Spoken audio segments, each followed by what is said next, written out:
আসসালামু আলাইকুম ওয়া রাহমাতুল্লাহি ওয়া বারাকাতুহু। প্রিয় দেশবাসী, আজ আমরা কথা বলতে চাই সেই সব মানুষদেরকে নিয়ে যাদের হাতে আমরা মানুষ হতে শিখেছি, যারা দেশ ও জাতির সংস্কারক, তাদের অপমানের প্রতিবাদে। প্রিয় দেশবাসী, আজ শিক্ষকদের অপমানিত করা হচ্ছে, অসম্মানিত করা হচ্ছে।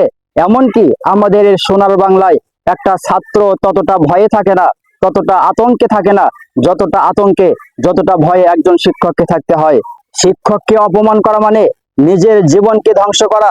আর যে জাতি শিক্ষকদের সম্মান করতে পারে না, সে জাতি কখনোই নিজেদের উন্নত করতে পারে না।